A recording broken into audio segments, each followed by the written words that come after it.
What's really happening? This is that moment. Representative Jasmine Crockett, Democrat from Texas, stopped pretending the AG would answer questions and instead laid out the case directly, arresting journalists instead of prosecuting pedophiles, burying the Epstein files while Trump's name appears in them 38,000 times, spending DOJ resources on political enemies. Bondi's response: attack Hakeem Jeffries, attack a Texas criminal case, anything except address the substance, because she couldn't. To be clear, I'm not going to ask any questions of this witness because this witness has revealed that she has no intentions of answering questions. But instead, I'm going to ask some very basic questions really quickly of my colleague, Becca Ballant, if she will answer: right or wrong, raping children? Wrong. Right or wrong, killing random citizens? Definitely wrong. Right or wrong, enriching yourself as the sitting president of the United States? Definitely wrong. Okay, thank you, because I probably never would have got that with our witness. Our witness, who somehow is a lawyer but does not understand how it works with witnesses. I'm not really sure what law school she went to and what all kind of cases she tried, but typically when you come into a space and somebody's a witness, then they sit there and they answer questions instead of asking questions. And then we also have this objection that we use as lawyers called non-responsive, when a witness fails to actually answer the question. But nevertheless, let me address the survivors, because that's exactly who they are. They are not victims, they are survivors. Let me say thank you for having more courage and moral clarity in your pinky fingers than the entire Department of Justice. We are currently the laughing stock of the world, partially because of the failed leadership within the DOJ, as we see kings and queens falling everywhere around the world. But we don't know the basics of right and wrong in this country, because it's not about partisanship. And that's why I applaud Thomas Massie, because he's the only person on the Republican side that has a backbone and knows how to stand up to corruption. But nevertheless, let me keep going. My Democratic colleagues have been attacked this entire committee hearing. They have been lied on, and frankly, the American people weren't looking for that. They were looking for answers about the corruption that they see coming from this administration. In the written testimony of this witness, of this particular witness, she stated that when she took office, she had two main goals. The first was to end the weaponization of justice, and second, to return the department to its core mission. Not only have you lied about both, you've intentionally done the exact opposite. You're spending more taxpayer resources arresting journalists than you are prosecuting pedophiles and creeps. In fact, your boss, the President of the United States, stated that this administration, quote, took the freedom of speech away. And at your direction, DOJ has arrested Don Lemon and Georgia Fort. And I might add that y'all actually had a judge that rejected y'all for trying to arrest Don Lemon before, just like the grand jury rejected y'all as it relates to Senator Kelly, just like a grand jury rejected y'all as it relates to Senator Slotkin, just like the case against Tish James was dismissed and the case against Mr. Comey was dismissed. I completely don't get how it is that you're sitting at the top of DOJ, because you don't seem to be good at your job. You're spending more taxpayer resources arresting these journalists. In fact, we know after Georgia Fort and Don Lemon were arrested, we know that there were homes of journalists that were raided. We know that threatened prosecution against students protesting your actions and forced tech companies to remove apps used to track ISIS activities. But let's circle back to you protecting pedophiles and creeps, because I want to talk about the president and his possible involvement with Jeffrey Epstein. Now, I don't know what the president might have done with Jeffrey Epstein, but unlike this administration, I believe that facts matter, so let's talk about the facts. Fact number one, Donald Trump is one of the most named people in the Epstein files. At least 5,000 files contains more than 38,000 references to Trump, his wife, or Mar-a-Lago. Fact number two, Jeffrey Epstein and Ghislaine Maxwell made young girls available to Trump on multiple occasions. For example, according to this file, Ghislaine Maxwell presented a young girl to President Trump who spent more than 20 minutes apparently flirting with her. Here's another example. This shows notes from FBI investigators that describe Jeffrey Epstein transporting a victim to Mar-a-Lago to meet with President Trump, where he bragged to Trump that, quote, this is a good one. Now, I'm not saying that the president is a pedophile, but there is a lot of evidence in these files that suggests that he's very close friends with a lot of men who are pedophiles. What's crazy about all of this is just that this is a big cover-up. And this administration is engaged in it. In fact, this administration is complicit.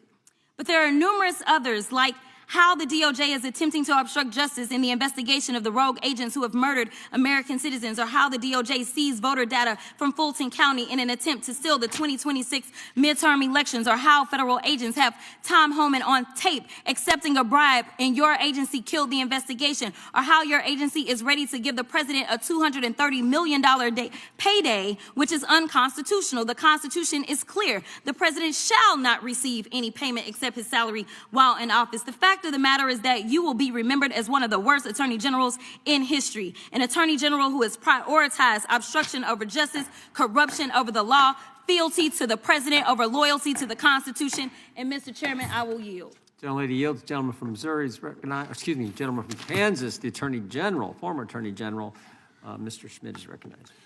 Thank you, Mr. Chairman, and General Bondi, thanks for being here. Did you have anything you wanted to say before we talk? I do. Thank you, Congressman. Thank you, my friend, for many years. I find it interesting that she didn't even want to try, Congresswoman Crockett, to ask any questions, because she certainly did not condemn her leader, Hakeem Jeffries, for taking money from Jeffrey Epstein after Epstein was convicted.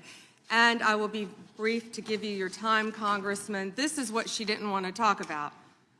Texas, from Cuba, convicted, homicide, arson, weapon offense. Convicted. So what we talking about? Convict Texas, some of these convicted, perpetrators that homicide. rape these women that are Chairman, sitting time behind belongs- you, time that belongs you to the refuse gentleman to even from acknowledge Kansas. they are here. There is a reason Representative Jasmine Crockett started this hearing by asking her colleague Becca Balint basic questions about right and wrong. It wasn't because she needed the answers. It was because she wanted to demonstrate, for the record, that there are still people in this country who can answer simple moral questions without evasion, without deflection, without treating the truth as something to be negotiated. Raping children? Wrong. Killing random citizens? Wrong. Enriching yourself as president? Wrong. Simple, clear, uncontroversial. And then Crockett turns to the witness, the Attorney General of the United States, a woman who came into office promising to end the weaponization of justice and return the department to its core mission.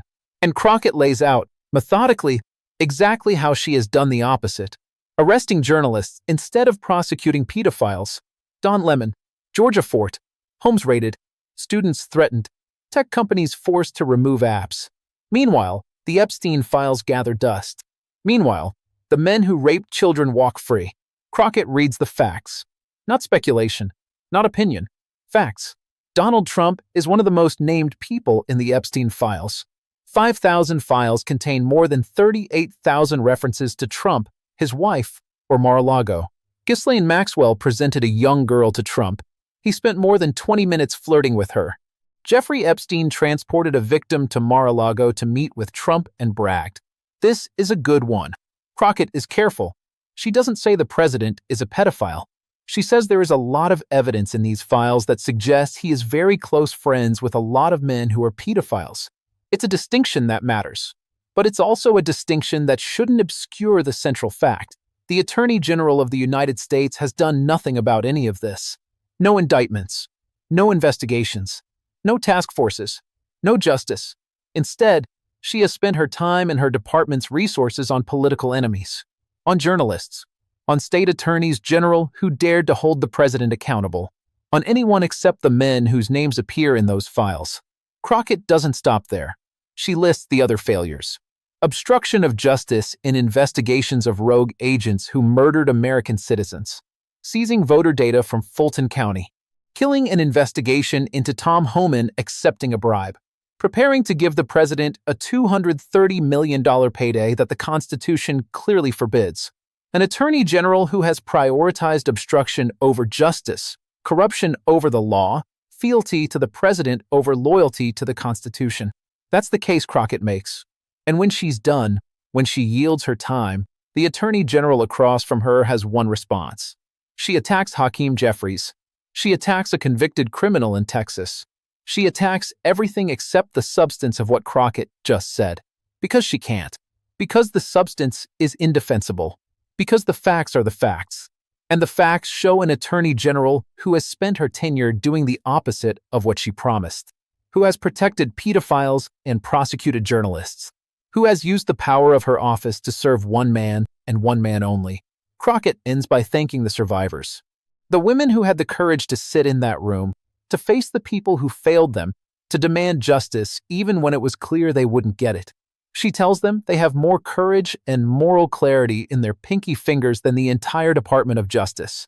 It's a striking line, and it's true, because the survivors have told the truth. They have named names. They have sat in hearing after hearing, waiting for someone to act. And the Department of Justice, under this Attorney General, has done nothing. Crockett's colleague, Representative Schmidt, asks Bondi if she has anything to say. Bondi does. She says Crockett didn't condemn Hakeem Jeffries for taking money from Epstein after Epstein was convicted. It's a deflection, a non sequitur, a desperate attempt to change the subject. And then she pivots to a convicted criminal in Texas. She says that's what they should be talking about, convicting perpetrators, as if she has done anything to convict them, as if her department has lifted a finger, as if the 38,000 references to Trump in the Epstein files are coincidence, as if the text message from the IC agent bragging about shooting a citizen was just an isolated incident, as if the journalists she arrested, the political enemies she pursued, the grand juries she tried to strong-arm, as if any of that was about justice. It wasn't. It was about power. It was about loyalty. It was about protecting one man at the expense of everyone else. Crockett didn't ask Bondi questions because Bondi has shown she won't answer them. Instead, she told the truth. She laid out the facts. She named the failures. And she thanked the survivors who have more courage than the people who are supposed to protect them. The hearing will continue. The questions will go unasked. The answers will go ungiven. But for 5 minutes, on the record, in front of the country, one member of Congress stood up and said what needed to be said. The Attorney General has failed. The survivors deserve better. And until someone in power is willing to do something about it, the Department of Justice will remain what it has become, a tool of political revenge, a protector of pedophiles, and a disgrace to the Constitution it was created to uphold.